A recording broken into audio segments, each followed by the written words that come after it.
So we're here with Tom Poorbear. Yesterday we were talking about who he is, and now we're going to try to talk about Camp Justice. We just started kind of getting into that yesterday. Well,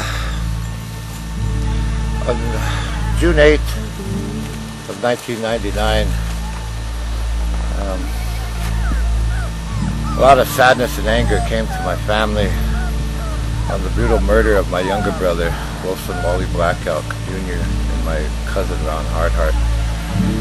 Their bodies were found within the boundaries of the Pine Ridge, which is the Oglala Lakota Nation. And within that time, within a 2-week period, 8 of our people were found dead on the creeks of Rapid City. A young man who was an FAS baby who was 24 years old by the name of Boo Many Horses was killed by 4 non-Indians and stuffed face down in the trash can in Oak Ridge, South Dakota. A man by the name of Justin Redday out of Siston, South Dakota was doored by 2 white ranchers and was killed. No charges were brought about them. And all this happened within 2 weeks, but with the murder of my brother and my cousin, I called upon the American Indian Movement, which I'm part of. I'm a member of the American Indian Movement, and the supporters of the American Indian Movement. And people came from all 4 directions into Pine Ridge. We had a very large rally there, and we marched into White Clay for these murders. We had about over 2,000 people that came, and that wanted justice.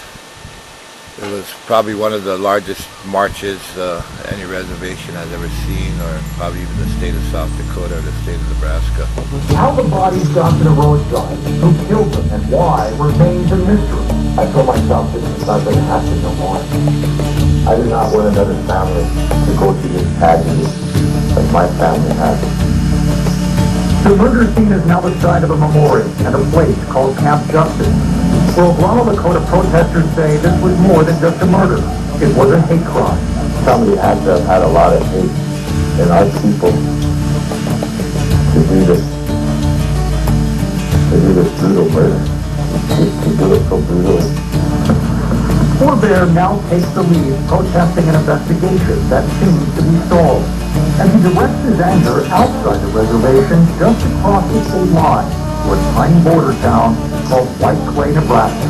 We're in the belly of a little monster. That little monster is and White Clay, the reason why we chose White Clay is because of the alcohol that is sold there, and because there is absolutely no law enforcement. It's a lawless town, and it's part of the Pine Ridge. There was an executive order that was signed by a president of the United States, Chester Arthur, in the late 1800s that returned that to the Pine Ridge. A buffer zone was established, a 50-mile square radius buffer zone was established, and that was belonging to the Pine Ridge. And one thing about White Clay, the lure of their alcohol has brought a lot of our people there. And they do have an alcohol problem. But I never see my people as alcoholics, you know. I see them as people in pain, people wanting, people not having, people that pride had been stripped from them. And believe me, I know, because I am one of them. And that's where my brother and my cousin were last seen, was in White Clay. So we organized the march, and we marched for justice, asking for an adequate investigation of these murders. Because one thing about western South Dakota and the border towns of Nebraska, our people receive no justice there. There's been so many unsolved deaths within that Sheridan County of Nebraska and western South Dakota, and the FBI looked the other way. They have no respect for our culture. They have no respect for us as a people. I don't have no idea why they think that my deputies might have been involved in this. Sheridan County Sheriff Terry Roberts is the law in White Clay. I do know that their attitude is that They don't think we have jurisdiction up there, and that law enforcement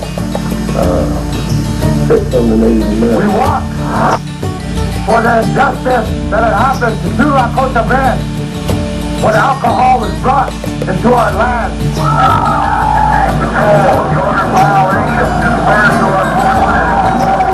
On June 26th, less than 3 weeks after the murders, a protest march on White Clay turned violent.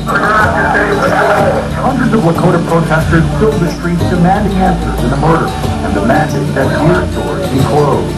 I apologize to my people that happened because it wasn't the intent of the walk. Since it was a spiritual, peaceful walk. But I cannot apologize to someone that has harmed my people. And it's going on 7 years now. In fact, it's going on 8 years. And we continue to march, seeking justice, asking for an adequate investigation. We've applied pressure on the FBI. We've applied pressure on the U.S. Civil Rights Commission. We've wrote countless of letters to the Attorney General at that time, who was Janet Reno, and they seem to have looked the other way. And it seems like when my people, when we die or when we are murdered, I should say, you know, we're expendable. I mean, we don't get the proper authorities down here to do an adequate investigation.